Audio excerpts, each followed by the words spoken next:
коренных малочисленных народов Севера Республики Саха-Якутия и первого республиканского съезда учителей родных языков, литературы и культуры коренных малочисленных народов Севера мы собрались, чтобы обсудить проблему детской книги Арктики.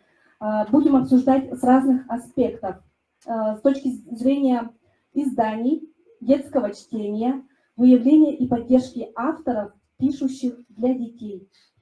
И одним из аксакалов, поддерживающих авторов, является многогранная личность, писатель, кандидат социологических наук, лидер коренных, человек, который посвятил всю свою жизнь решению проблем коренных малочисленных народов Севера. Позвольте предоставить приветственное слово Андрею Васильевичу Кривошапкину.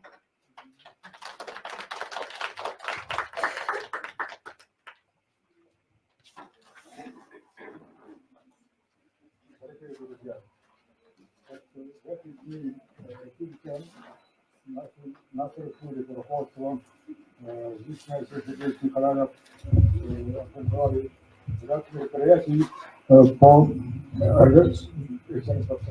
руководством нашей республики во главе с Сергеем Николаевым проводят исключительно важную работу по укреплению коренных малочисленных народов Севера по всем направлениям нашей жизни. Это очень отрадно. Результаты такой работы реально наглядно видны. Мы все видим, все знаем, как год в год из числа наших северных народов появляются молодые способные специалисты, наших кадров сегодня. Вот именно они будут востребованы завтра. Так что сейчас идет историческое обновление наших городов. И наши активисты, которые за настоящее время работали в нашей администрации, в разных ее структурах, постепенно они будут отходить, как бы если время-то подходит, и кто-то на отдых, кто-то на другой работе идет. Но вот вы, молодежь, будете преемниками нашими, и каждому готовьте себя для того, чтобы всю свою дальнейшую жизнь посвятить духовному, моральному развитию коренных малочисленных народов Севера Республики Саха-Якутия. Так что самой истории вам предназначена такая историческая роль.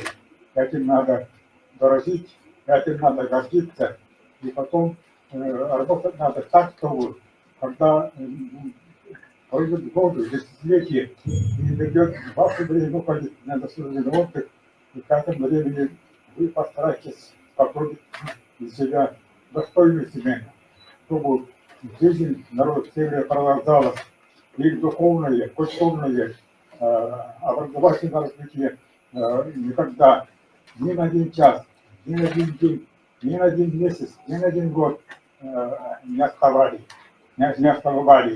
Каждый день прожитый день, месяц, год, что-то вносили новые наши духовные развития. Тогда эта эстафета будет созидательной, непрерывной, и народы Севера будут выше и выше расти. Через 20 годов будут достойные деятели народной республики на всех уровнях жизни, по всем направлениям. Так что готовьте себя и в этом плане. И, конечно же, обязательно такую наша просьба старшего поколения, обязательно смотрите на свою семейную жизнь. Это очень важно. А вот как этот вопрос будет решаться, тогда опять-таки наше будущее наших народов. Потому что какие-то новые молодые северяне, потом им надо будет воспитывать их кстати, потом в школе, учебных заведениях, средней, специальных заведениях и высшем образовании. И тогда мы сумеем обеспечить будущее наших северных народов, и эта преемственность будет переходить от одного поколения к другому. Это будет как непрерывная духовная историческая связь И эта связь должна работать как часы, не останавливаясь, постоянно вести вперед и вперед. Такая задача стоит перед нами.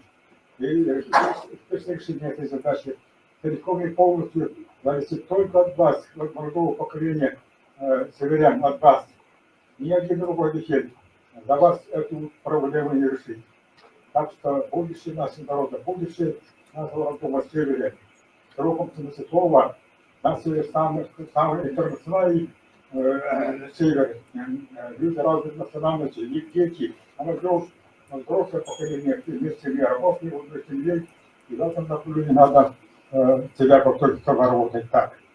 Берите пример сегодняшних активистов, деятелей. Вячеслав Иванович, вот видите, вы его знаете, самый старший, очень активный деятель, вице-президент нашей государства.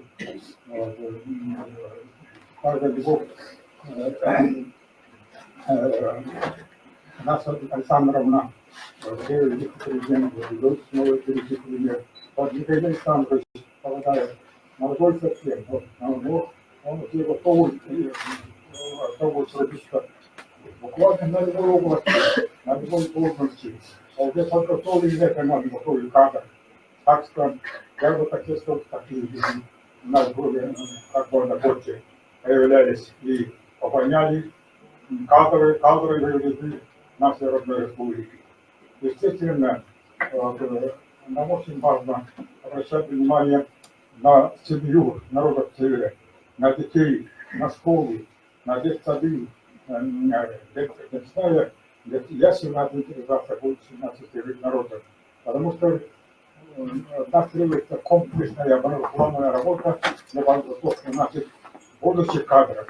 Нам нельзя жить всего лишь миллион, а нам нужно обязательно взглянуть на будущее, на несколько поколений даже дальше, чтобы рождались новые таланты, новые руководящие кадры. И тогда наша жизнь северян, народов северян, доступить, другой ступени будет постоянно развиваться, это развитие будет бесконечным. Оно так и должно быть. Такова философия жизни. Так что я желаю вам, дорогие молодые друзья, всегда готовьте себя для того, чтобы чувствовать и посвятить духовному, социальному развитию наших малочисленных народов Севера, чтобы они чувствовали себя достойно наравне с другими представителями больших народов, чтобы из числа наших северян появились талантливые, молодые и ученые, и художники, и поэты, и писатели, и руководители. Вот это будет наша главная задача. Ни в коем случае не замыкаться в узком кругу, именно в своем мире не оставаться. А даже если там пойти таким путем, то вот впереди большие перспективы есть. Готовьте себя к большой жизни для того, чтобы наши народы все дальше и дальше развивались, возвышались, и из их числа все новые и новые таланты по всем направлениям жизни появлялись.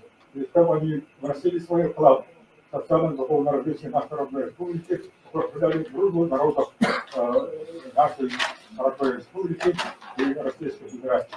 Если так задуматься, это очень большая, серьезная такая перспектива, историческая перспектива. В этом направлении и на этом поприще я искренне желаю вам, дорогие мои молодые друзья, успехов, созидания, желания идти вперед, чтобы вы настроили себя активно работать именно народ Севера. Нам очень новые кадры. Очень хорошо, что такие сегодня там такие человек работают. И дальше в этом работа будет усиливаться.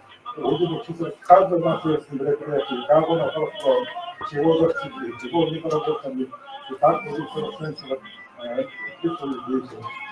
Самое главное, чтобы была непрерывная связь между поколениями северян.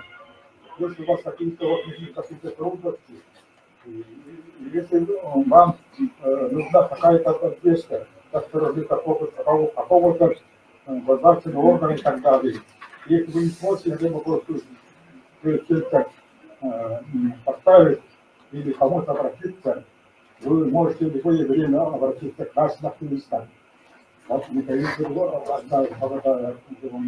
любое время поддержит, даст поддержку Самшаре, его Виктор Надыров, вице-президент ассоциации, вице-президент ассоциации, Вячеслав Иванович Радов.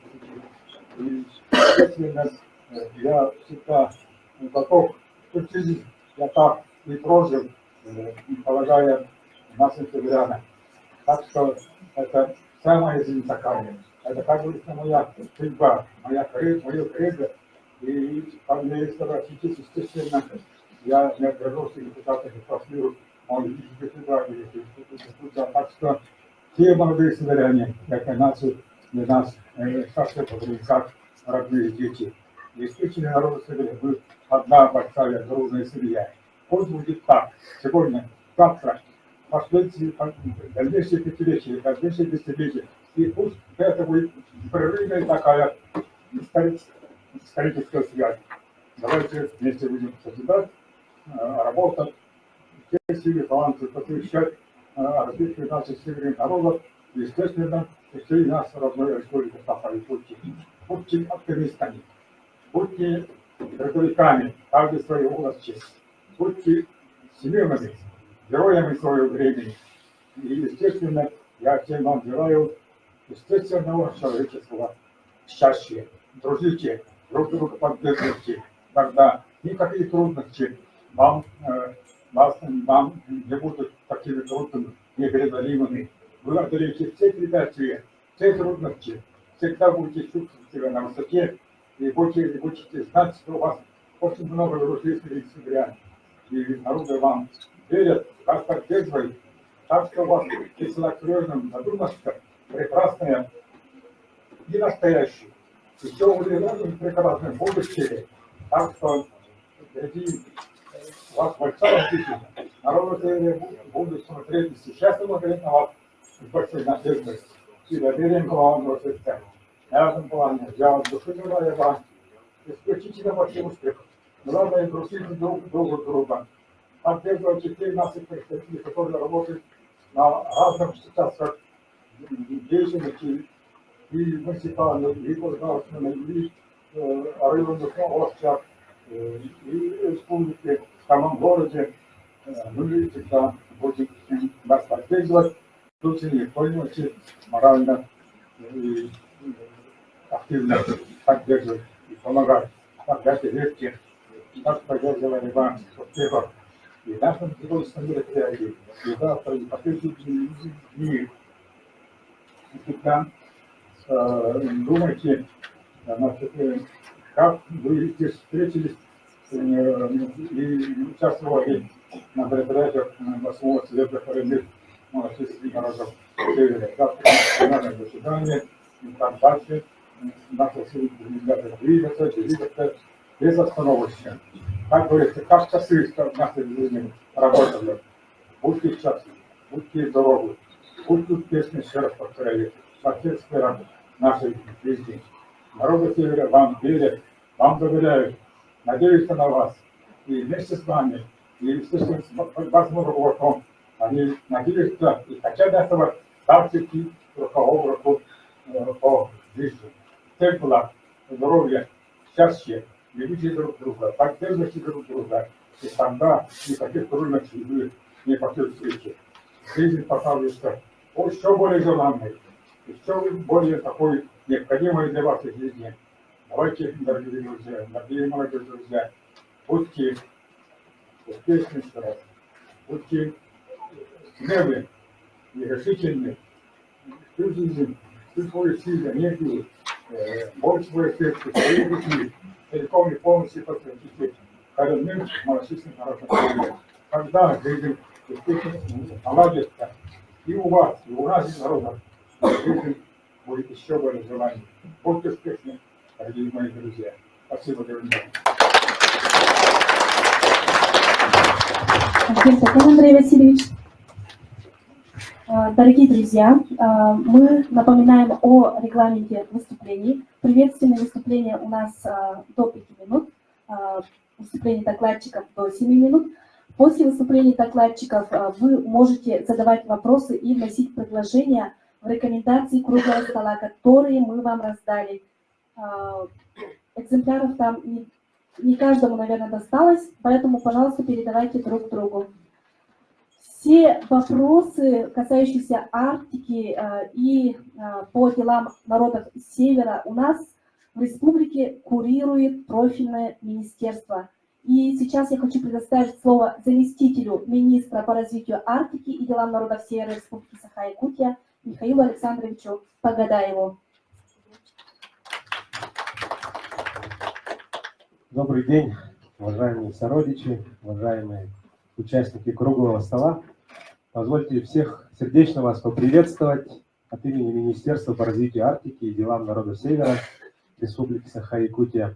Как уже было сказано, наше министерство является уполномоченным органом по координации государственной политики по устойчивому развитию коренных малочисленных народов Севера. Вы все участники очень больших мероприятий, посвященных 8-му съезду Ассоциации коренных малочисленных народов Севера. Мы очень рады видеть всех вас и очень надеемся, что в эти дни мы проведем очень плодотворную работу и вместе с вами выработаем те решения, которые позволят нам говорить действительно об устойчивом развитии коренных малочисленных народов Севера и тех мест традиционного проживания, где они живут, работают. Вот я бы хотел поблагодарить организаторов этого круглого стола, очень важного круглого стола, потому что, наверное, никому из вас не надо говорить о важности книги, о важности образования, о важности того, чтобы мы вместе с вами передавали накопленные знания, опыт нашим последующим поколениям, нашим детям.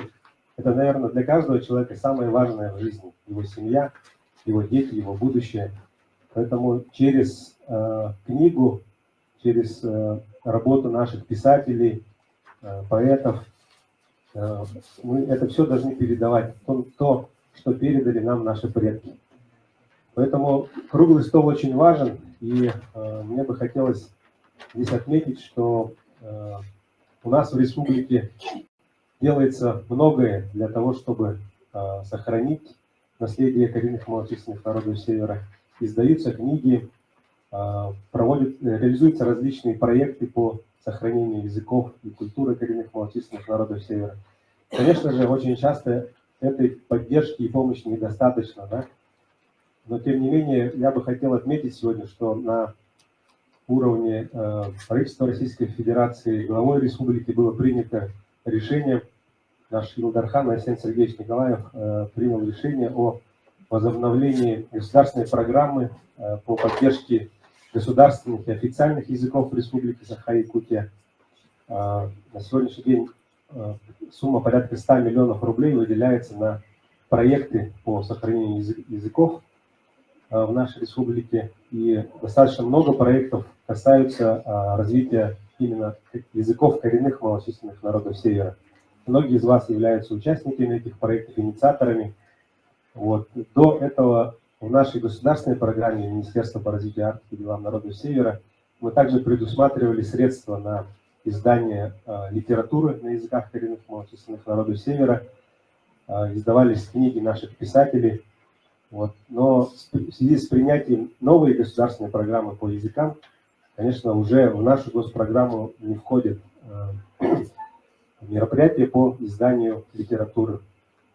Тем не менее, мы считаем, что необходимо нам совместно продумать более системную работу, чтобы все проекты, которые инициируют наши ассоциации, наши представители коренных малочисленных народов Севера, авторы, чтобы они на системном уровне планово поступали и были поддержаны из государственной программы поддержки государственных и официальных языков.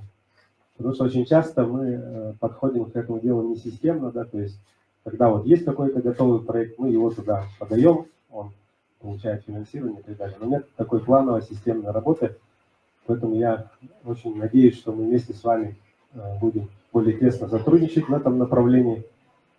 Ну и также хотел сказать о том, что несмотря на важность книги как таковой, да, несмотря на это, мы все понимаем, что сегодня прогресс в нашей жизни во всех сферах присутствует, и сегодня очень сложно привить молодежь именно к чтению непосредственно книг. Очень много сегодня электронных технологий у нас работает, поэтому очень много проектов и инициатив именно в цифровом развитии литературы коренных малочисленных народов Севера. Вот у нас сидит с нами Николай Просимов, да, который очень активно работает по цифровизации языков. У нас есть проект, который поддержан также правительством республики, это цифровизация языкового и культурного наследия коренных малочисленных народов Арктики, который является проектом Арктического совета и ведется кафедрой ЮНЕСКО Северо-Восточного федерального университета. И мы очень надеемся, что в рамках вот этих инициатив появится еще больше проектов наших народов, потому что нам нужно по всем языкам, не только там по венскому, по венкийскому, по икагирскому, по всем языкам, которые у нас есть, мы должны инициировать проекты и работать над ними, чтобы все эти наши языки сохранялись и передавались следующим поколениям. Но кроме этого, хотел отметить, что мы очень бережно должны относиться к нашим носителям традиционных знаний, культуры, языков. И вот мы ежегодно присуждаем премии главы Республики Саха-Якутия в области сохранения. Вот. И поэтому вот эти все проекты и начинания они должны всегда поддерживаться, и мы должны вместе поддерживать наших носителей, чтобы они больше публиковались, чтобы они чувствовали поддержку народа, и чтобы эти все труды их сохранились для будущих поколений. Я хочу еще раз поблагодарить организаторов за этот круглый стол и пожелать всем участникам плодотворной работы, хорошего настроения. Многие из нас долго не виделись друг с другом, и очень рады друг друга видеть. Всегда на съезде это праздник для нас. Поэтому желаю всем плодотворной работы на нашем 8-м съезде коренных малочисленных народов Севера. Спасибо. Михаил Александрович, как уже предыдущие спикеры отмечали, язык, наши родные языки являются основой культурного кода народа. И очень отрадное событие в этом году произошло. У нас вышло мобильное приложение эвенского языка, эвенского словаря. И для презентации я хочу предоставить слово разработчику, руководителю проектного офиса АЯНа Николаю Апросимову. Николаю Апросимову.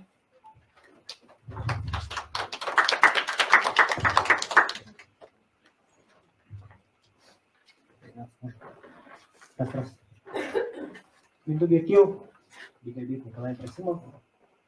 Всем привет, меня зовут Николай Апросимов. Я потомок великийского поэта Дмитрия Ильича Апросимова. Являюсь овенком по национальности. И как раз таки вот буквально 3 месяца назад с Дарьей Васильевной мы инициировали проект Айли. Айли, да, спасибо. Для меня очень большая честь здесь его представить перед вами, перед сообществом коренных малочисленных народов Якутии, перед представителями народа, для которого она разрабатывалась и разрабатывается, получается. Для нас очень большая честь это показать вам и как раз таки познакомить, что это такое, что нас собой представляет и для чего мы это сделали. Проект называется Айли. Айли. Овенский офлайн-переводчик словарь. Спасибо. Вот. Это обычное мобильное приложение, работающее в условиях отсутствия связи, состоит из 4 окон. То есть, получается, окно о проекте, окно радио, окно овенский язык, окно переводчик сайт. Каждое окно содержит информацию о народе, получается. Смотрите. Овенский язык, в окне овенский язык, показаны алфавиты и основные принципы и история вообще, как говорится, краткая справка о народах овенов. О проекте Айли тут кто работал над словарем, кто пополняет эти словари, получается. Именно и вообще, когда проект был и кем инициирован. Ну, краткая информация об этом. Также в приложении встроена онлайн-радиостанция, где круглосуточно вещаются эвенские песни. И сам переводчик выполнен в виде чат-бота. То есть ты пишешь, хоть можете поставить режим самолетика, но при этом она все равно будет работать. Дальше. Вот. Как работает сам переводчик? Мы ей пишем слово, можно на эвенском, можно на русском. Она должна это все, как говорится, переводить. И она синхронизирована с консолью так называемого носителя языка. То есть то, что показывает она, пишут сами представители, знающие язык. Дальше. Вот, смотрите, можешь посмотреть. Это то, что вносили люди, языковые активисты наши, да, получается, вот. КПС, бедный, допустим, вот на букву Б начали. И то, что пишется здесь, вот тут, отображается здесь. То есть ничего, как говорится, со стороны технического характера мы уже не имеем отношения к самой сути, то есть внутренней части приложения. То есть то, что там отображается, пишут сами носители языков, представители народа. Дальше.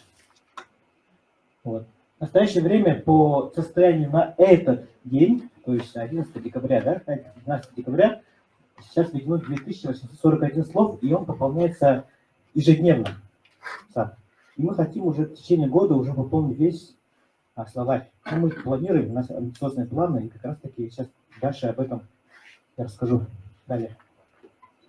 Также работает, как я отметил, радиостанция, да, песни, которые там загружаются, тоже может загружаются самими представителями языков.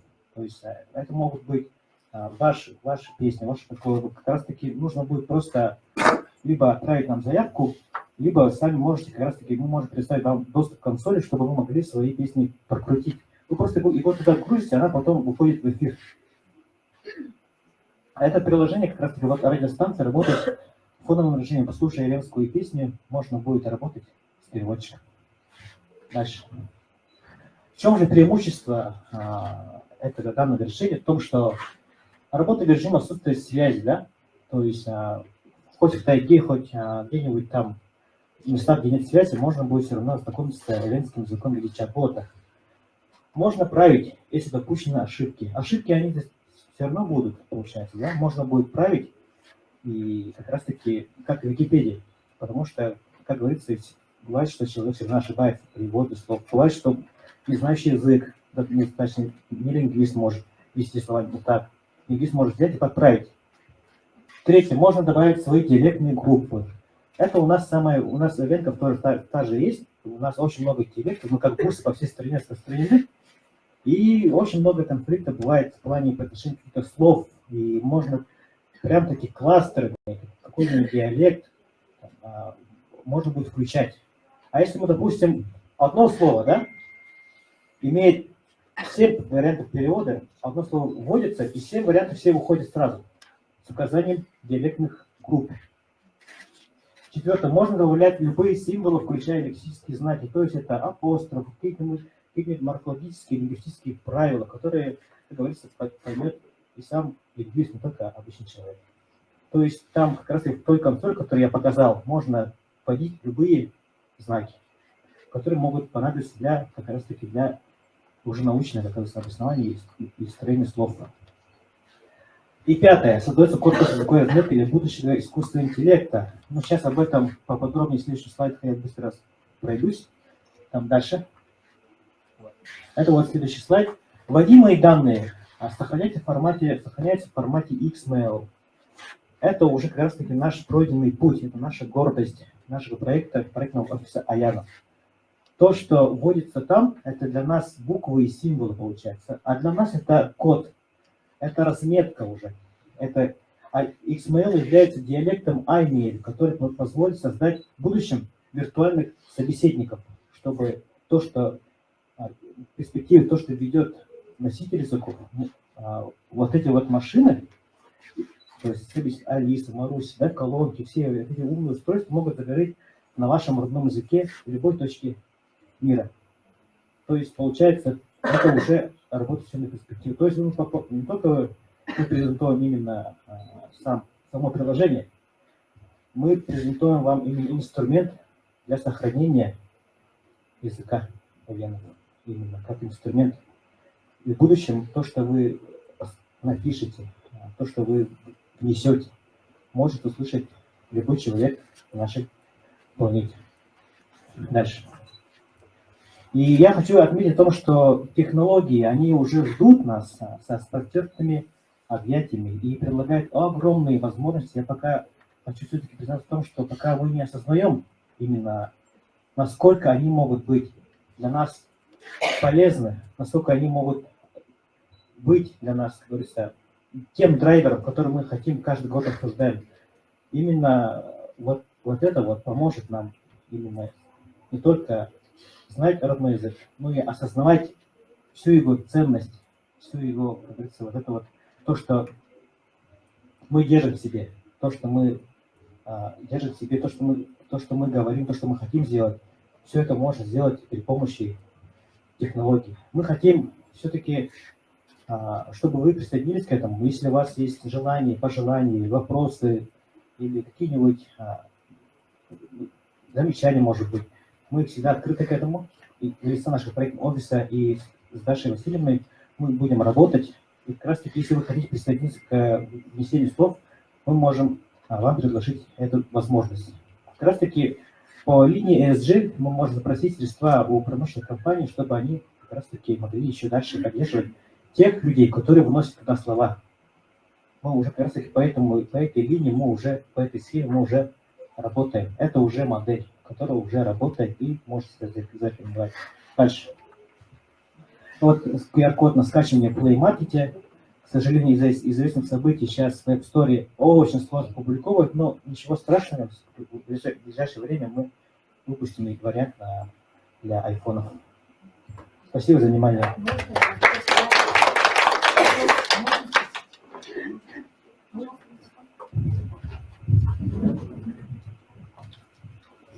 Николай, у меня вот такой вопрос или предложение такое. Очень даже хорошо, что вы начали говорить через эту электронную штуку. Ага. И мне бы хотелось... А с другими языками вы планируете заниматься, нет? Мы уже занимаемся 5 языками. Ага. Это получается сейчас у нас с Красным краем по той же схеме, как и по этой, мы работаем с немцами, с долганами и энцами. А нашими вот, которые в Якутии имеются, Икагирский, Эвенский. Ну, Эвенский вот, Икагирский еще не начали. Ага, вот. У нас есть коррекции. Хотелось бы. И желаю вам удачи. Спасибо большое. Спасибо за хорошую работу.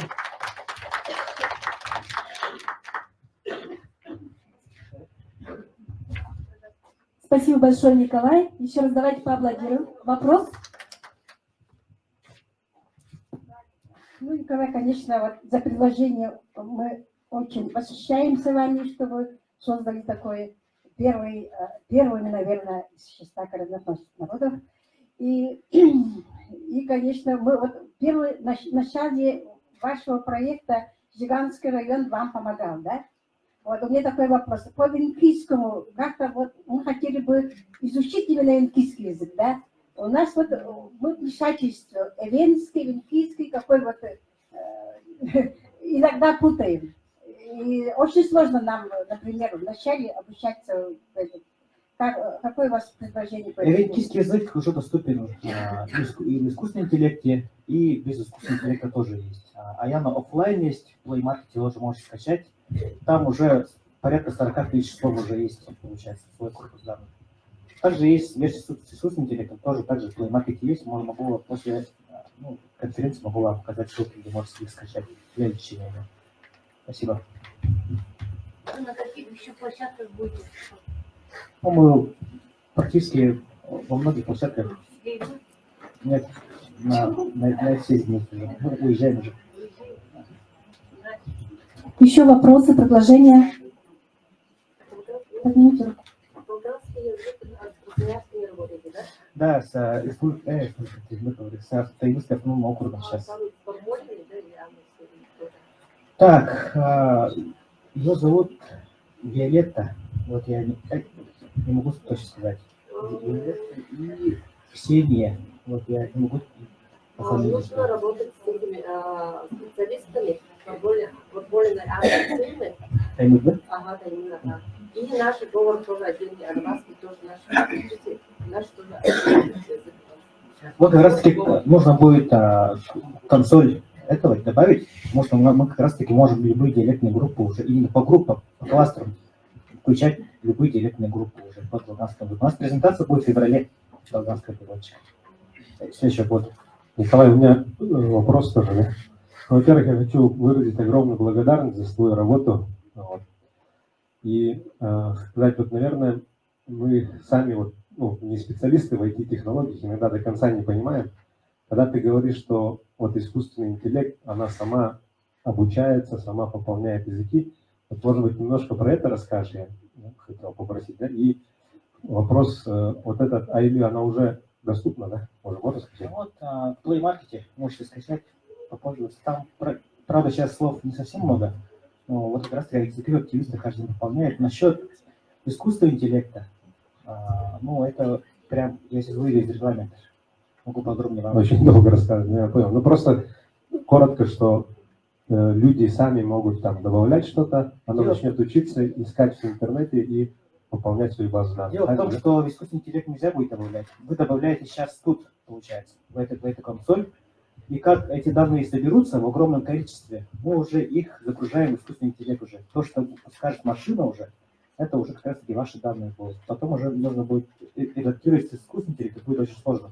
Так что мы именно придерживаемся исчерпывающих данных, чтобы именно учителя и знающий язык загружать туда слова, чтобы мы потом уже загружали его в машинное обучение.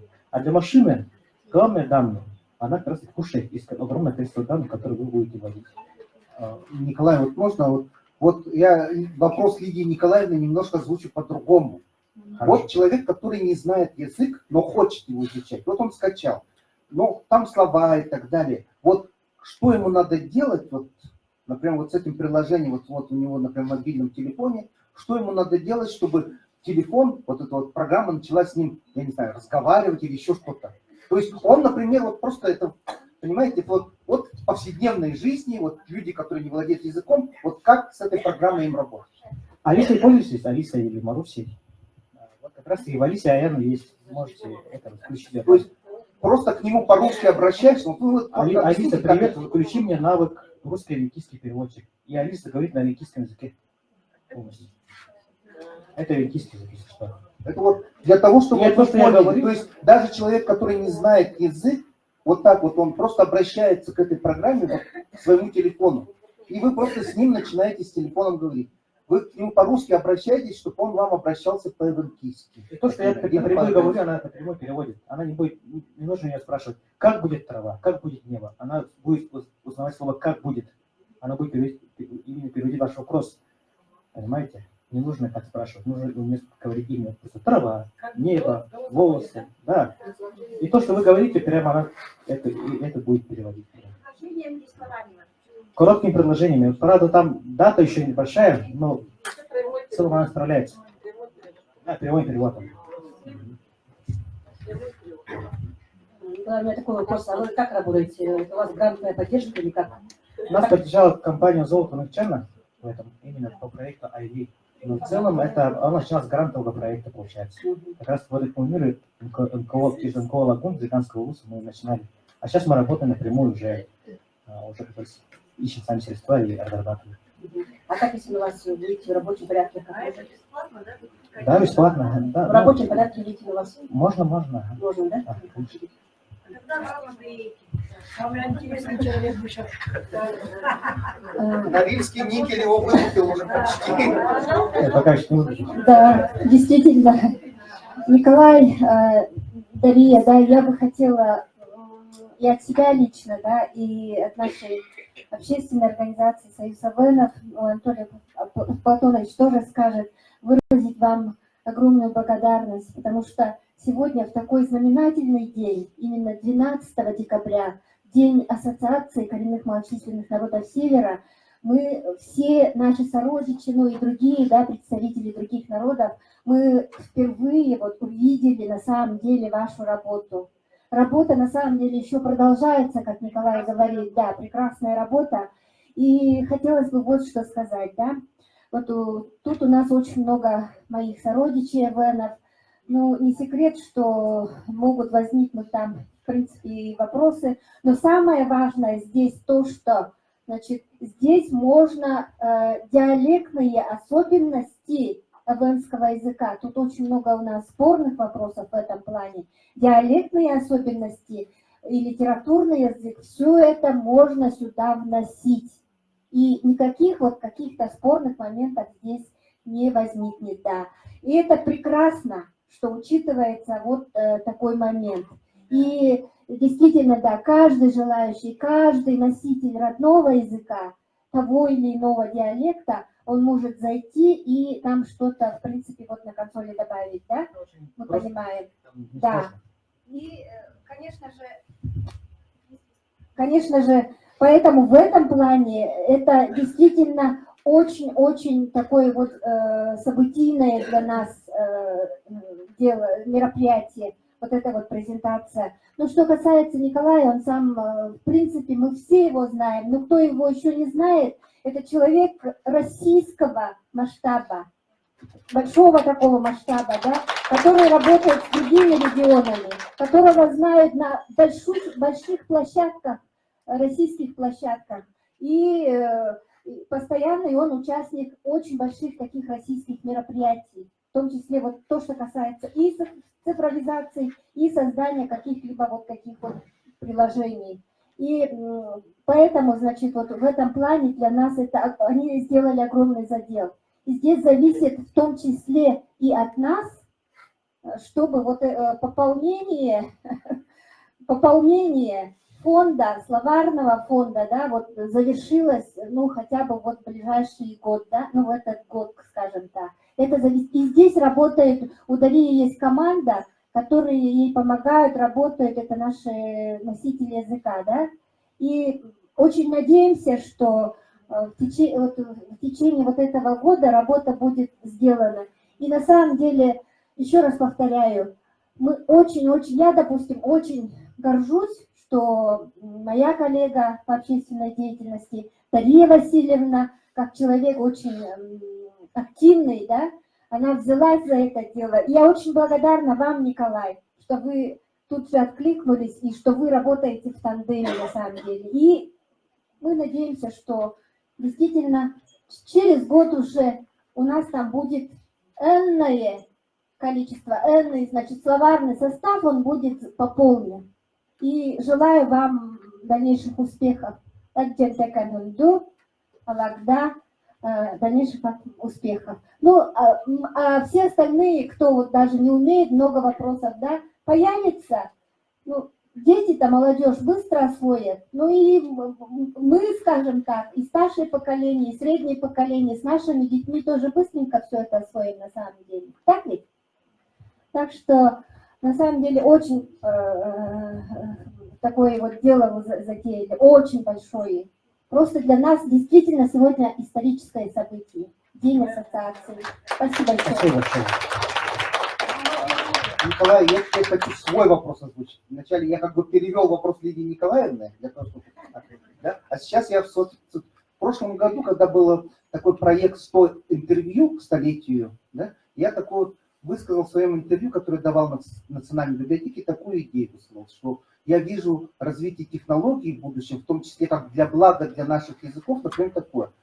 Я просто описал такую ситуацию, что я захожу к себе в дом, где я внедрил умный дом, например, и просто начинаю с ним разговаривать. То есть говорю, там, поставь чайник там, или еще что-нибудь, да, говорю. А он мне сообщает, там, у вас в холодильнике уже истекает срок службы там молока, например, или молоко у вас заканчивается, или еще что-нибудь. И при этом все это, чтобы вот перешло на югославский язык, и чтобы я с ним разговаривал на своем языке. При этом я уже не стесняюсь, правильно ли я произнес, неправильно, он может меня подкорректировать, потому что это же машина, которая, в принципе... Но таким образом я искусственно создаю себе языковую среду, чтобы язык поддерживать у себя. А то я забываю тоже из-за того, что не общаюсь годами. И вот Есть такая перспектива, вот когда вот у нас такой может появиться, ладно, пока не по югадирскому, но вот на основе Аяны или на основе Айли может такое появиться? Но как раз-таки это и суть нашего проекта Аяна, это создание искусственной среды, понимаете? Куда я уеду, допустим, куда-нибудь в Китай, или, там же не будет учебника, олимпийского языка, допустим, да? Но там всегда будет телевизор будет, смарт-ТВ, да? Алиса будет, да? Ну, или умная колонка любая вообще в целом. Там уже как раз-таки уже можно сделать. Я когда в Москву уезжаю, я всегда останавливаюсь в отеле, там всегда включаю вот эти вот. И мой номер превращается уже в олимпийский язык, получается. Это уже не фантастика, это уже есть. Но беда в том, что нету данных. И все, модель есть, а данных нет, получается. А вот данные сейчас мы сами самостоятельно уже пополняем. Так что это уже реальность, это даже нет. Спасибо. Спасибо большое. Уважаемые коллеги, у нас до часу мы должны успеть. С часу до 2 здесь, в библиотеке на первом этаже, будет организован обед для делегатов съезда. Потом мы организованно 2 часа едем в ДП-1 на продолжение пленарного заседания. А сейчас я хочу предоставить слово директору централизованной библиотечной системы города Якутска, директору конкурса «Белый мир Арктики» через призму детской книги Людмиле Петровне Решетниковой. Здравствуйте, уважаемые делегаты 8-го съезда коренных народов Крайнего Севера, уважаемые участники круглого стола. Вот сегодняшний круглый стол «Детская книга Арктики. Состояние перспективы», он проводится вообще впервые. И я очень рада, что он проходит в такие значимые дни, как День ассоциации, да, коренных малочисленных народов, и сегодня День Конституции, 12 декабря, юбилейной Конституции. 30 лет назад мы приняли наш основной закон. Поздравляю вас. И сегодня я хочу коротко рассказать о нашем проекте конкурсном международном, называется «Белый мир Арктики через призму детской книги». Дальше. Мы проводим его третий раз. В этом году нас, к счастью, поддержал президентский фонд культурных инициатив. И мы очень рады, что вот на российском уровне поддержали вот наше стремление сохранить и приумножить родные языки. Вы перед собой видите, да, географию участников. Если вот первые 2 года у нас как-то присутствовали зарубежные страны, то в этом году Беларусь и Казахстан только присоединились, да. Зеленым выделена Республика Коми. Они вот стабильно 3 года подряд у нас участвуют. И вот желтым выделено, они второй раз уже участвуют, да. Вот, то есть есть интерес у людей есть потребность именно в сохранении, да, детской книги. Так, дальше. У нас было 9 номинаций, но какие-то номинации мы оставляли, какие-то добавляли, а какие-то вообще убирали, да. Вот, допустим, настольная книга, стабильно вот по 4 только, да, каждый раз. Поэтому в этом году мы решили не трогать эту номинацию, но зато ввели номинацию «Лучший иллюстратор до 18 лет». И очень хорошо, что вот наш конкурс выявляет таланты именно среди детей, которые вот пишут, да, рисуют. Ну вот тоже все наглядно видно. Вот, видите, да, вот в первый год у нас было более 200 произведений, в 2021 году уже 100 с чем-то, да, а в этом году вот еле набрали 101 произведение. Дальше. И вот я хочу сказать, да, о наличии детской литературы вот в библиотеках города Якутска. Допустим, вот у нас есть филиал, работающий с детьми, да, детская точка кипения, центр чтения, это филиал Национальной библиотеки, и ЦБС города Якутска, а у нас 18 библиотек по всему, да, от Табагинского мыса до Кангаласского, скажем. И вот видите, да, вот на ивенском языке, я не буду все это зачитывать, сколько у нас книг вообще имеется в фондах. И получается, что вот на долганском языке у нас вообще ни одной книги нету. А как мы будем... Это именно детская книга до 14 лет. А как мы будем развивать языки, сохранять языки, если у нас даже вот художественной литературы нет, допустим, да?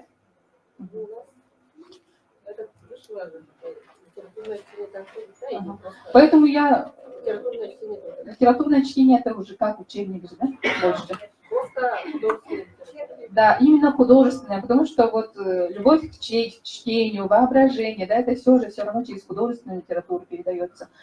Я вот призываю вас сдавать, если у вас что-то вы издаете, особенно по детской, сдавать в Национальную библиотеку в качестве обязательного экземпляра.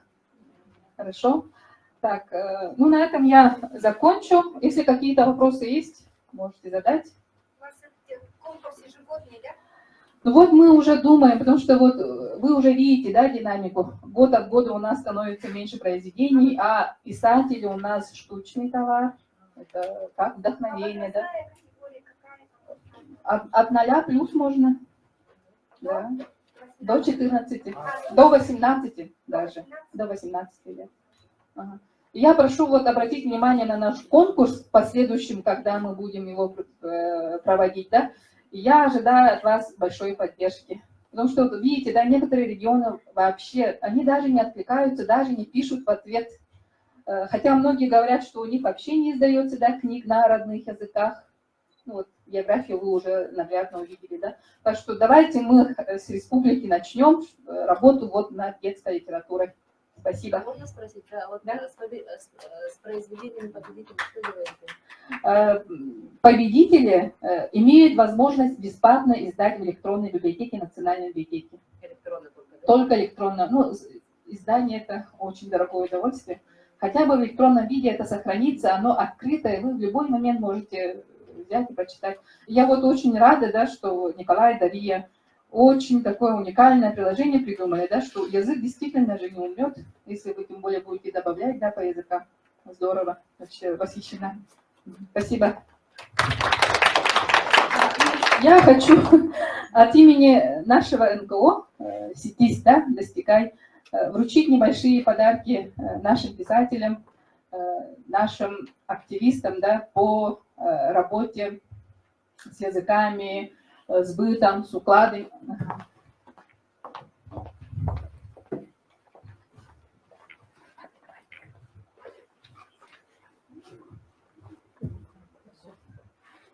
С большой признательностью.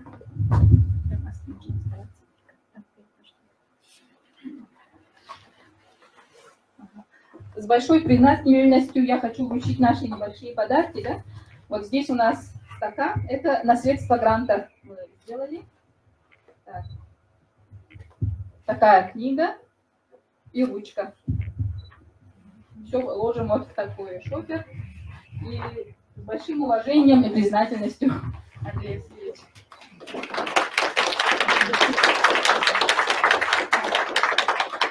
Вячеславу Ивановичу.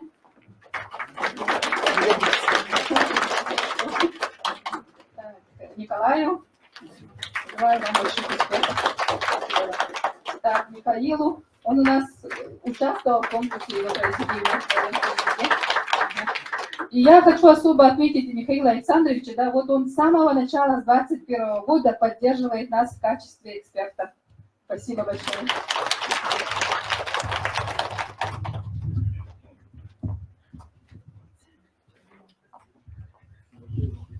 Методическую поддержку деятельности библиотек Республики Саха-Якутия у нас ведет главная библиотека республики. И сейчас я хочу предоставить слово представителям.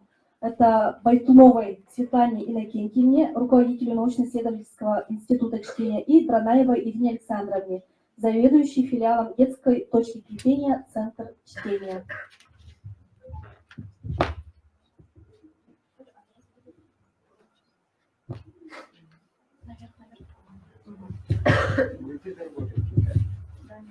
Включите, да?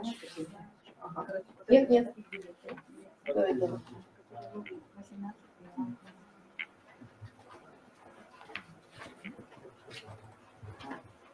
Да, да. Мы бы хотели вам представить создание пространства чтения Арктики силами библиотек, поскольку социальный институт библиотека придуман человечеством как раз для того, чтобы все документальное наследие человечества копить в себе, хранить, собирать, предоставлять обществу для того, чтобы общество читало и сохранять это и передавать последующим поколениям. Национальная библиотека на данный момент работает над очень крупным проектом, который направлен на цифровизацию нашего языкового и культурного наследия. Вот тот проект, который вы сейчас нам озвучили, у вас основная проблема – это наполнение, да? Ну, вот здесь сразу бы хотелось сказать, что ни один другой социальный институт, как библиотека, не располагает именно таким информационным документальным наполнением на языках. У нас самая полная коллекция представлена на языках коренных малочисленных народов Севера. Работает здесь у нас 3 направления, которые оцифровывают и в 3D формате, работают над структурированием, управлением цифрового контента и разрабатывают определенные цифровые продукты. Пожалуйста, можно следующий слайд. Ну, еще вот, сколь скажу вам о таком ну, достаточно масштабном нашем проекте, это создание вообще депозитарного хранения документов на языках вообще всех коренных малочисленных народов Севера, Сибири и Дальнего Востока. Их более 40 народов. Пожалуйста, следующий слайд. Ну и, собственно говоря, одна из таких наших разработок, которые тоже основное такое большое внимание уделяется, это работа с искусственным интеллектом, цифровизации языков народов. Здесь к нам обратился Сбербанк, который тоже как раз вот именно они обратились в силу того, что мы являемся основными как бы, да, людьми, у которых, собственно говоря, есть контент, этот контент, где они могут черпать основной как бы, да, материал для того, чтобы работать вот в этом направлении. Следующий слайд, пожалуйста. Ну и я, как представитель научно-исследовательского института чтения, хотела бы сказать, что у нас, собственно говоря, разработана комплексная программа, по которой мы работаем. И 5-е наше направление, это касается как раз национальной культуры чтения и проблем понимания текстов на родных языках народов Якутии в условиях глобализации. И вкратце у нас сейчас потом ответственное лицо Ангелина Афанасьевна Кузьмина расскажет вот об этом направлении культуры, направлении работы. Следующее, пожалуйста. Ну и хотелось бы вот это направление представить еще одним нашей программы, которая изучает книгу чтения и библиотеки в арктических улусах. Все 13 арктических улусов должны будут нами быть изучены до 2026 года. На данный момент изучен Алайховский улус и начаты исследования в Устьянском улусе. Следующий, пожалуйста, слайд.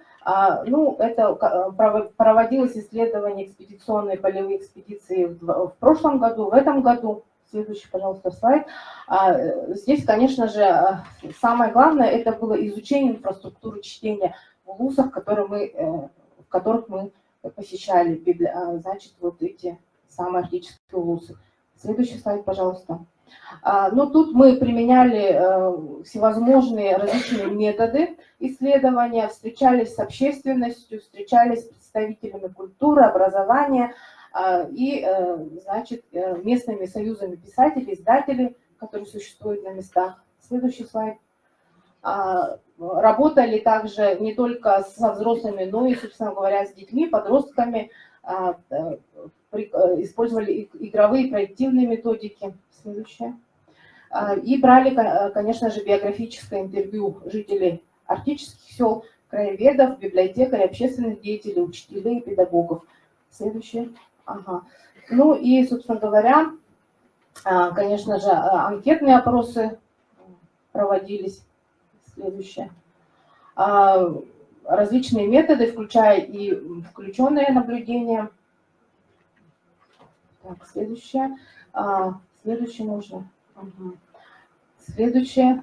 И самое одно из таких вот больших и крупных направлений – это издательская поддержка арктических улусов молодых писателей. И вот здесь реализованы проекты, вот это касается Алайховского улуса, здесь вот очень чудесная работа 16-летнего автора «Мои летние каникулы с дедушкой», работа переиздания полярной станции Тигирская. Это все деятельность издательского центра. Следующий, пожалуйста.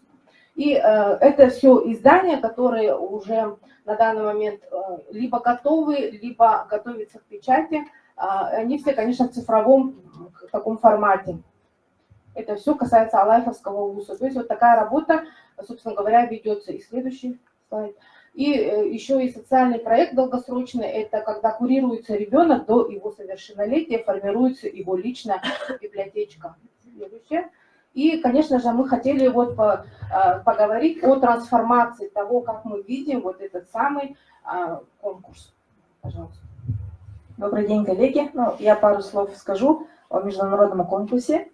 Я являюсь заведующей нашей детской библиотекой, филиала Национальной библиотеки «Детская точка кипения. Центр чтения». Этот конкурс был создан, организован в нашем филиале совместно с нашими партнерами и силами наших библиотекарей. Они просмотрели все проекты, то, что является в свободном доступе и находится в библиотечных фондах других российских библиотек, касаемых литературы, написанной именно для Арктики, на севере, на языках коренных народов.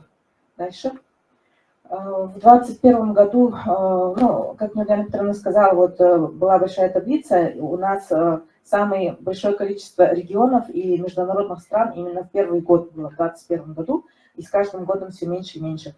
Поэтому мы пришли к выводу, что нужно все-таки перейти к новому формату данного конкурса. Конечно, конкурс очень хороший, поддерживает и писателей, и детей, которые занимаются литературой. Далее. Например, в этом году мы уже торжественно провели итоги. У нас есть уже победители. 10 ноября провели вручение дипломов, пришли сами победители. Вот видите вы на экране детей, призеры, которые заняли первые места. Далее. Здесь представлены победители в некоторых номинациях. Да? Например, лучший иллюстратор до 18 лет. Работы очень качественные. Дети сами все это рисовали, и у них есть возможность свою работу опубликовать в электронном формате в Национальной библиотеке республики. Далее.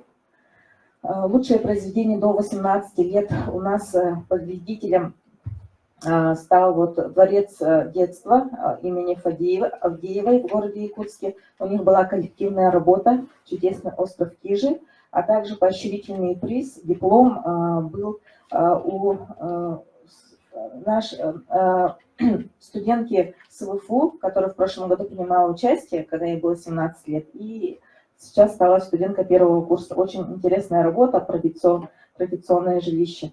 Дальше. А также большую активность проявляли по номинации «Аудиокнига для детей о Севере и Арктике». Это новый формат, когда не только в бумажном виде доступна книга в библиотеке, да, любой, но можно и скачать аудиофайл, прослушать его. Это тоже пользуется огромной популярностью. Мы видим в таком то, что неплохо было бы и на языках коренных народов, в том числе и переводные издания, в таком формате тоже выпускать, потому что это пользуется спросом у читателей. Далее. И в этом году я принимала участие в большом мероприятии, которое проходило в Салихард, и там как раз мы встретились с Николаем, и он тоже презентовал свои проекты. С активной молодежью Арктики и Севера пришли к выводу, что нам необходимо организовать в нашей библиотечной сети, и в том числе среди активной молодежи, арктическую сеть библиотек. И мы разработали положение, концепцию. В данную сеть на сегодняшний момент уже вошли регионы Ямало-Ненецкого автономного округа, Ненецкого, Ханты-Мансийского, Красноярский край, Магадан, Республика Карелия, Архангельская область, Чукотка, Амурская область. И мы составили план на будущий год, ближайшие мероприятия совместно с нашими партнерами внутри этой сети. Мы хотим провести творческий конкурс «Сказки Арктики и Севера». Запускается с 15 января. Я призываю всех наших дорогих гостей, делегатов тоже вовлечь в эту работу свою молодежь, детей, школьников, чтобы они отправляли к нам свои работы. Конкурс будет очень хороший на всероссийском масштабе. Всероссийский его назовем, потому что будут много участников из регионов Российской Федерации, не только Республика Саха-Якутия. И в марте месяце мы бы хотели провести очень большой яркий молодежный фестиваль. Назвали его Arctic Book Fest. Хотим провести его в марте месяце, тоже согласовав со всеми подведомственными учреждениями, чтобы всем было удобно. И уже ближе к весне, в апреле месяце, с нашими коллегами из Национальной библиотеки «НИИ чтения» планируем провести всероссийскую научную практическую конференцию по родному языку. Родной язык и культура, традиции и современность. Это будет в апреле 2024 года. Конкурс сейчас идет, разработан проект положения, информационные письма. Будем вносить изменения. Также ждем от уважаемых гостей, делегатов, ваши предложения. Мы бы хотели охватить, конечно, нашу молодежь, школьников, чтобы они приняли участие в этом МПК именно по сохранению родного языка. Большое спасибо за внимание. У меня все. Спасибо большое, уважаемые коллеги. Мы здесь не одни, у нас есть онлайн-подключение.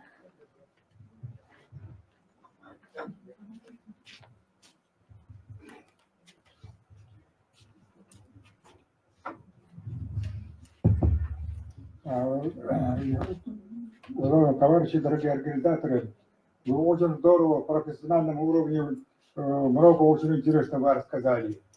У меня большая просьба от имени 8-го съезда коренных малочисленных народов Севера. Все ваши выступления надо подготовить и издать в виде книжки, потому что мы это приобщим материалам нашего съезда. Материалы съезда будут опубликованы, мы издадим отдельной книгой, и это войдет в историю. И это пойдет, во-первых. Почему я так говорю? Потому что вы, еще раз повторяю, на профессиональном уровне очень содержательно и интересно рассказали. Вот это очень полезно. Ваши выступления будут полезны и школьникам, и учителям, и научным молодым ученым, и ветеранам науки Севера, молодым писателям, пожилым писателям, всем очень интересно. Так что вы можете так подготовить, так и потратить, и нам доставить. Вот Захар Иванович кадровый сидит, вот его держайте, передайте, или организатор всего нашего мероприятия, вот, и они нам придадут, когда будем издавать книгу, включить туда. Это будет вам полезно, и нам, читателям, полезно. Всем добряна. Обязательно. Большое спасибо за ваше предложение. Сделаем.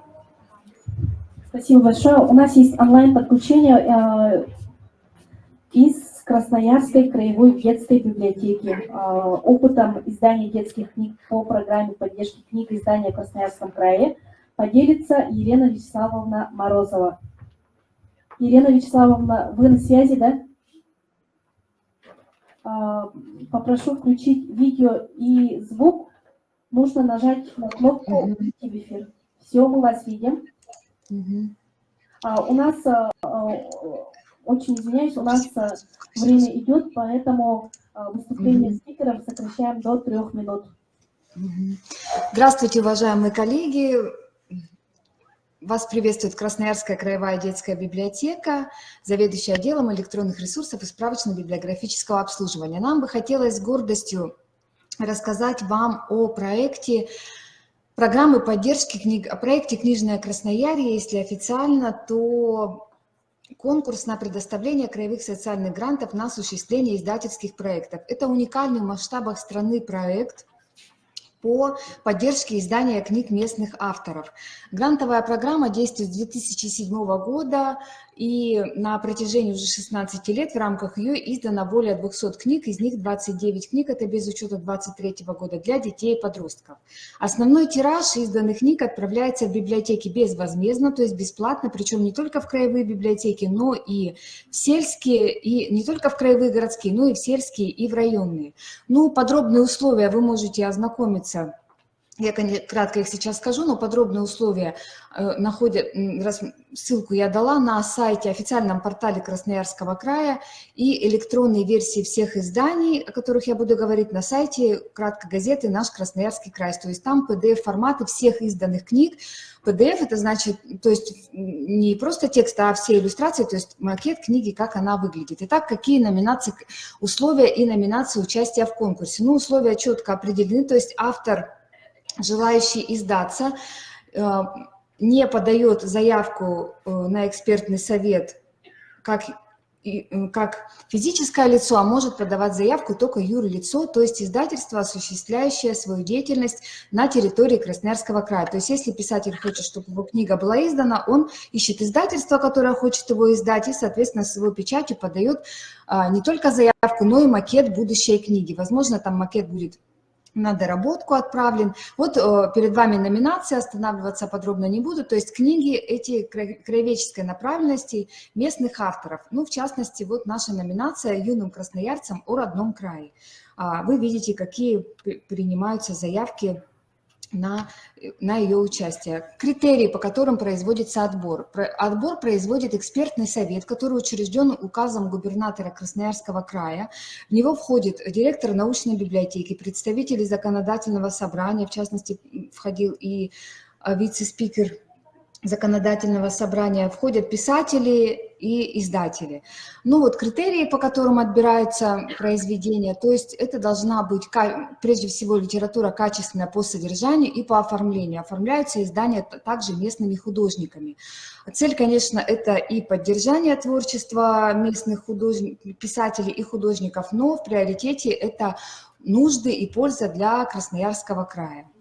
Ну, по каждому критерию члены экспертного совета выставляют оценки и, соответственно, выбирают проекты, которые получат поддержку. Максимальная сумма поддержки одного проекта, это именуется проектом, но проект – это издание одной книги или серии книг. Максимальная сумма 1,5 миллиона рублей. Минимальный тираж 800 экземпляров, ну, примерно там от 800 до 3000 экземпляров. Еще раз хочу акцентировать внимание, что электронные версии всех изданий находятся на сайте «Наш Красноярский край». Вот я ссылку здесь дала в PDF-формате. Здесь вот по разделам, поисковой системы никакой нет, но детская литература, как я уже сказала, 29 книг без учета 23 года, поэтому они вот тут все перед вашими глазами. Краткая аннотация каждой книги и полный ее текст. Ну, кратко о книгах, чтобы вы имели представление, совсем кратко скажу, я их все включила в презентацию. То есть это какие это издания? Ну, сказки, конечно же, например, молодая писательница Елена Шумкина издала сборник, был издан сборник ее сказок. Возможно, эти издания были изданы не с первой попытки, ну вот они, то есть не с первой заявки, но в итоге они прошли. Например, сказки о городе К молодой писательницы Елены Шумкиной, где оживает и дом, в городе Красноярске, где оживает и дом, и памятники, где упоминаются имена великих людей, прославивших наш Красноярск: Сурикова, Астафьева, Гаденко, Хворостовского и так далее. Но это все в сказочной форме. Или вот «Тайны янтарного замка», экологическая сказка, сказки северного сказания, где герой, чтобы спасти свою сестренку, отправляется на север. Это сборники стихов и рассказов, например, «Город моего детства», там представлено 17 писателей от Минусинска до Енисейска, и отбор этих произведений осуществляла рабочая комиссия литераторов, ну и непосредственно там издания индивидуальные писатели. Это произведения, касающийся темы Великой Отечественной войны, сборник рассказов Астраханцева «Мой день победы», где мальчик, главный герой, начал учиться, когда началась война, и он рассуждает о том, что значило для него День Победы. Также есть, обращаю ваше внимание, книги, которые не только красочно иллюстрированы, но и содержат в себе и игру. Например, вот книга с хорошим названием «Как красноярцы победу приближали». Ну, понятно, что здесь о дивизиях, которые формировались в Красноярском крае во время Великой Отечественной войны, о героях, о тружениках тыла, о эвакуации заводов, но и есть игра, как правило, это игра «Бродилка», в основе которой реальная карта перелетов от действующих секретная, причем действующих во время Великой Отечественной войны от Аляски до Красноярска. И детям предстоит как бы ее пройти. Но это, естественно, книги, которые касаются природы и животного мира. Вот они представлены перед вами, и рассказы, и стихи. Также хотелось бы обратить внимание на издание рассказов Виктора Петровича Астафьева, где книгу иллюстрировали дети, занимающиеся в студии декоративно-прикладного творчества Красноярского краевого дворца пионеров. Ну, вот часть иллюстраций перед вами. И макет самой книги делал известный на страну анималист. Также это не только художественная литература, но и издания по различным темам. В частности, вот музей имени Сурикова, авторский коллектив музея имени Сурикова создали книгу, посвященную Сурикову, и в ней помимо текста, да, естественно, там творчество и биография писателя, адаптированной для детей, и различные игровые задания для детей, потому что музей имени Сурикова имеет опыт работы большой с детьми, поэтому вот они издали такую книгу. Аня идет в театр. Это тоже книга путешествия по единственному профессиональному театру в городе Красноярске, театру кукол.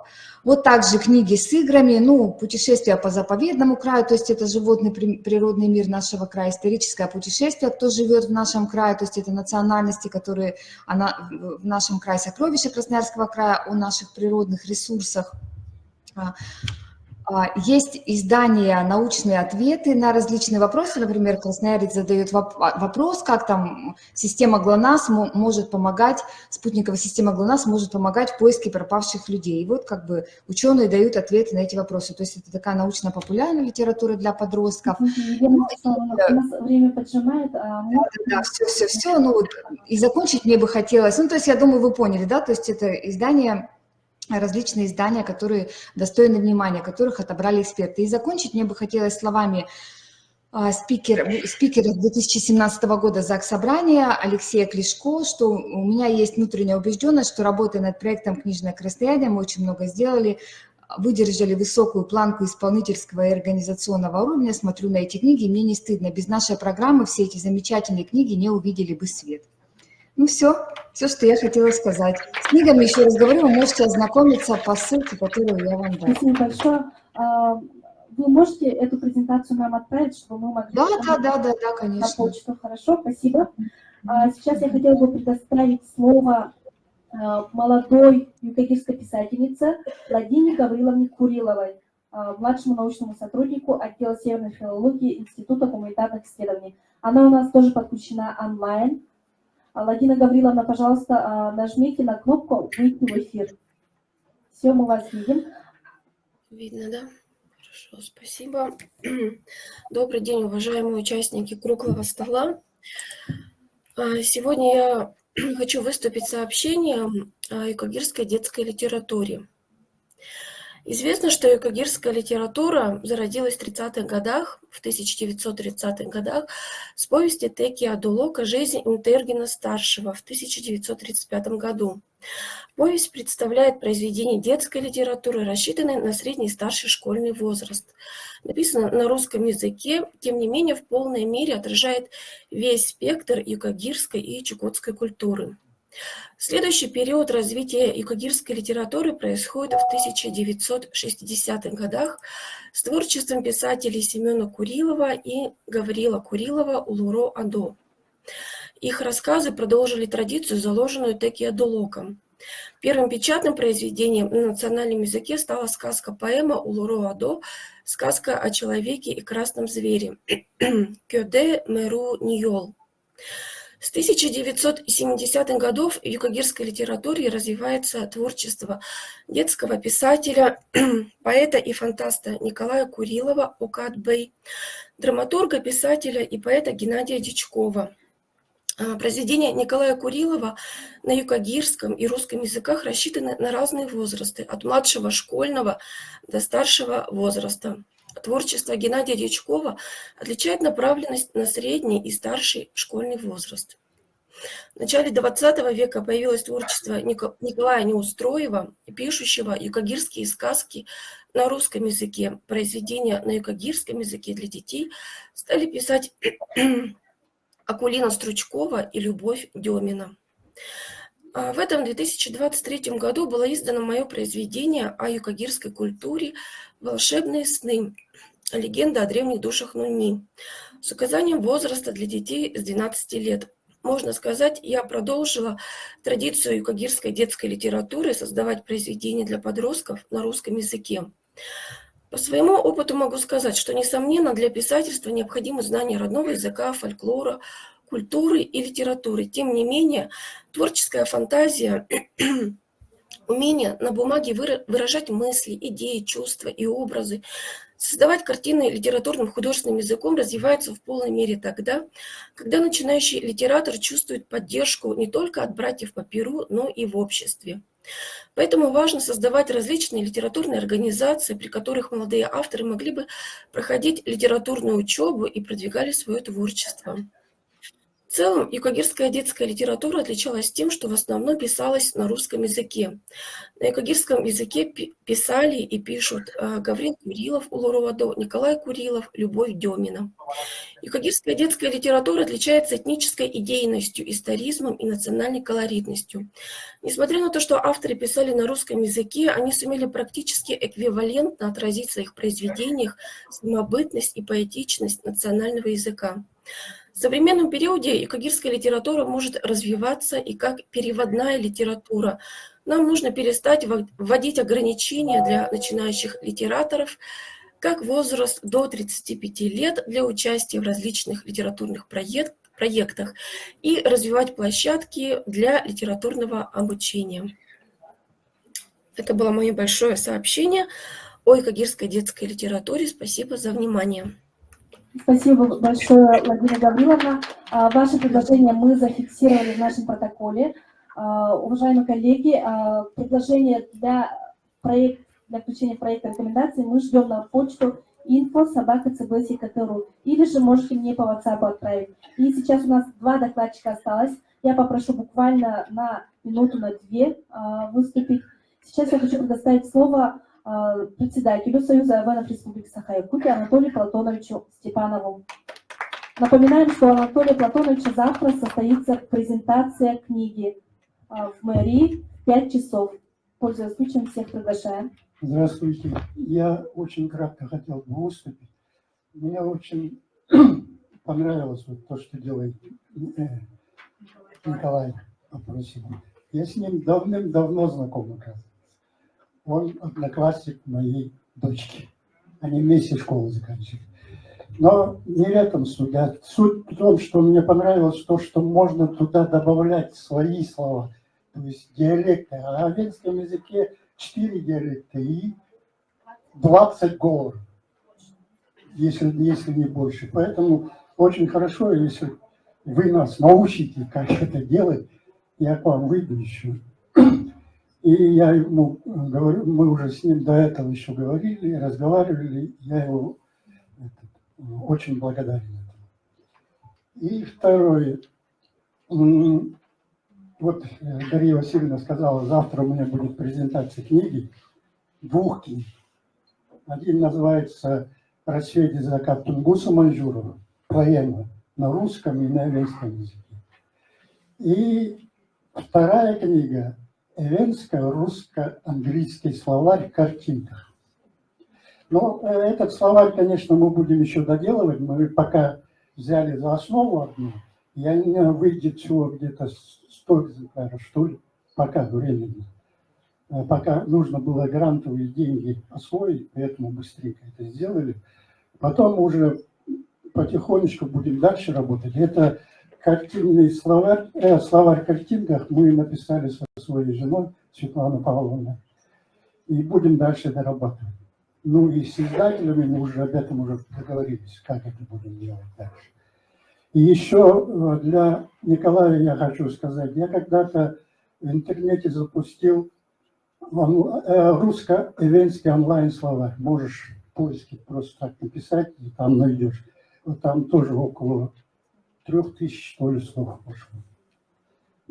Вот. И для тех, кто... Ассоциация, большая ассоциация коренных малочисленных народов Севера, Сибири и Дальнего Востока Российской Федерации буквально вот на прошлом месяце закончил конкурс «Голос Севера», где вот Михаил Васильевич знает, где пишут, есть категория для детей, для взрослых, проза, поэзия и тому прочее. Я хочу сказать, что дети, пишущие на родном языке, эвенки, юкагиры, чукчи, там, многие, очень много конкурсантов есть. И вот этот «Голос Севера», он выпускает книгу после этого, сборник. Сборник выпускает, в этом он выпускается еще не только на родном языке, на русском и еще на английском переводе. Так что это для сведения для всех. И я хочу всех поблагодарить за то, что вы действительно пришли, поддержали такую нелегкую работу, как детская книга Арктики. Для Арктики, для детей Арктики мы все-таки что-то делаем, что-то пишем, выпускаем книги, но, как сегодня уже отметили, сейчас выпускать книгу очень-очень сложно.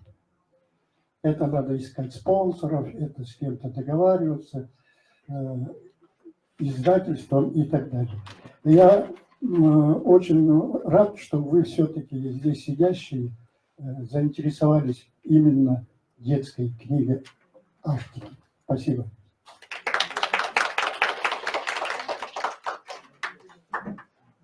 Гентеген Анатолий Платонович, сейчас я хочу предоставить слово молодому автору, члену Союза писателей Якутии, директору Сибирь-Кёльской национальной эвенской средней общеобразовательной школы Михаилу Васильевичу Кривошапкину. Буквально несколько слов о видении молодежи по развитию литературы коренных. Раз.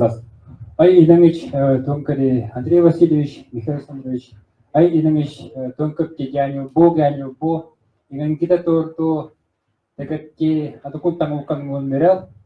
Добрый день, уважаемые друзья. Я буду очень краток, так как мы все устали, так как время заканчивается. Во-первых, давайте отметим тех молодых ребят, которые пишут произведения на своем родном языке, не только в Республике Саха-Якутия, но и за пределами. Во-первых, я хотел бы отметить в своем выступлении молодого немецкого писателя, который в 2020 году стал самым молодым победителем литературной премии губернатора Ямало-Ненецкого автономного округа. Это Дмитрий Кирчин. И также хотелось бы отметить молодого писателя из Корейского автономного округа. Это у нас Кирилл Косыгин, который в 2020 году стал призером большого литературного конкурса со своим произведением «Деревянное копье».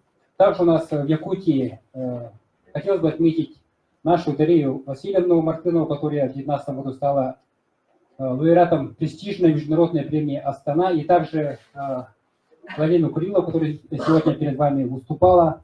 Она недавно издала свою книгу. Давайте ее все поздравим. Так, я также хотел бы рассказать про «Голос Севера», но Анатолий Платонович рассказал, так что не будем несколько раз повторяться. Сразу перейду к предложению. Я сегодня перед вами выступаю как представитель ламахинских эвенов, как представитель молодежи коренных малочисленных народов Севера, Республики Саха-Якутия. Мы все знаем, что вопросы преемственности поколений для наших коренных народов, они стоят очень остро, что очень мало в данное время молодых писателей. Без молодых писателей у нас не будет литературы. Без литературы у нас не будет ни учебников, на которых мы сможем учить своих родных детей. И наш язык, он быстрее потеряется. Мы предлагаем провести, мы на всех мероприятиях только об этом и говорим, о проведении семинара для начинающих молодых писателей. Мы знаем, что на бескрайних просторах Севера, большой семье наших коренных народов Республики Саха-Якутия есть много очень неограненных талантов, неограненных бриллиантов, которые еще не выявлены. Так давайте же проведем данный семинар, и очень прошу нести рекомендации круглого стола проведения данного семинара для молодых писателей. Спасибо. Артем Михаил Васильевич. Уважаемые коллеги, уважаемые сородичи, на этом наш круглый стол завершается. Предложение проекта рекомендаций мы от вас всех ждем. К сожалению, мы не смогли включить видео из Ненецкого автономного округа, но мы по WhatsApp вам всем разошлем и презентацию Архиповой Зинаиды Архиповны по ее проекту тоже разошлем по WhatsApp. Спасибо всем за внимание.